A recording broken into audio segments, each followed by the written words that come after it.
Media మిత్రులందరికీ నమస్కారం. మరియు వేదిక మీదున్న భారతీయ జనతా పార్టీ పెద్దలందరికీ నమస్కరిస్తూ ఇందూరు పసుపు రైతుల దశాబ్దాల చిరకాల కోరిక పసుపు బోర్డు. మా ఎంపీ అరవింద్ ధర్మపురి గారు మొట్టమొదటిసారి ఎంపీగా పోటీ చేసినప్పుడు నన్ను గెలిపిస్తే పసుపు బోర్డు తీసుకొస్తాని బాండ్ పేపర్ రాజడం జరిగింది. అప్పుడు ప్రతిపక్షాలు ఏం చేసినాయి, గెలిచిన తర్వాత కొద్దిగా సమయం పడుతుంది, రకరకాలైన అవహేళన చేసింది. కానీ ఎంపీ అరవింద్ ధర్మపురి గారు పట్టువదలని విక్రమార్కుడిలా పసుపు బోర్డు సాధించడం జరిగింది. దానికి మోడీ గారు, ప్రధానమంత్రి నరేంద్ర మోడీ గారు మరియు అమిత్ షా గారు, పీయూష్ గోయల్ గారు సహకారంతో పసుపు బోర్డు సాధించడం జరిగింది. పసుపు బోర్డు కేంద్రం ప్రకటించిన తర్వాత దాంతో పాటు ఇందూరు జిల్లా రైతు బిడ్డ పల్లె గంగారెడ్డి గారిని కూడా చైర్మన్ చేయడం, కేంద్రం ప్రకటించిన పసుపు బోర్డుతో పాటు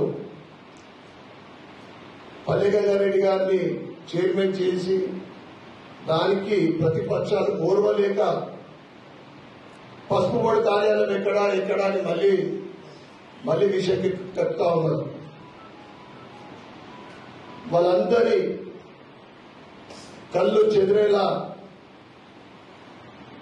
రేపు 29వ తారీఖున రాజకీయ చతురుడు, చాణక్యుడు, కేంద్ర హోంశాఖ మంత్రి అమిత్ షా గారి చేతుల మీదుగా ఇందూరు నగరంలో వినాయక్ నగర్ ప్రాంగణంలో పసుపు బోర్డు కార్యాలయం ప్రారంభం కాబోతా ఉంది. తర్వాత పాలిటెక్నిక్ గ్రౌండ్ లో రైతు సమ్మేళనం, రైతు మహాసభ,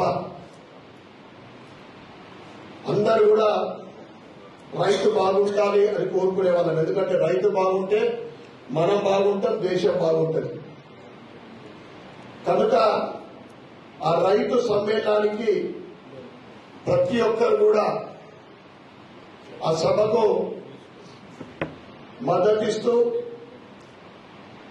మరియు అరవింద్ ధర్మపురి గారు సాధించిన పసుపు బోర్డుకు కృతజ్ఞతలు, అదేవిధంగా మోడీ గారి, అమిత్ షా గారికి కూడా నిజామాబాద్ ఇందూరు జిల్లా తరఫు నుండి ధన్యవాదాలు చెప్పుకోవడానికి ఆ భారీ బహిరంగ సభ ఇదొక చారిత్రాత్మక ఘటం. ఇందూరు జిల్లాలో, ఇందూరు నగరంలో, ఇందూరు నగరంలో పసుపు బోర్డు కార్యాలయం అంటే దేశం నలుమూలల నుండి ఆ కార్యాలయానికి రావడము ఒక కేంద్ర బిందువు అవుతుంది ఇందూరు భవిష్యత్తులో. ఇది కేవలము నాంది.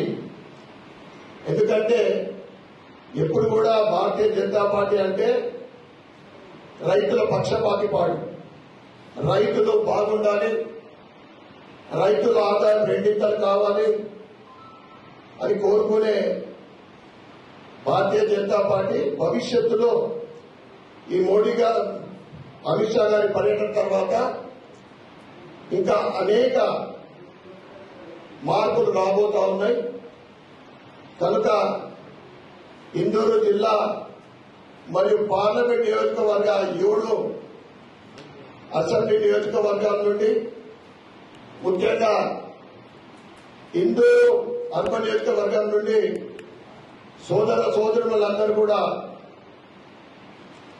రేపటి ఆదివారం 29 రోజున జరగబోయే భారీ బహిరంగ సభకు పెద్ద ఎత్తున వచ్చి ఆ కార్యక్రమాన్ని విజయవంతం చేయవలసిందిగా నేను కోరుతా ఉన్నాను. భారత్ మాతా కీ జై.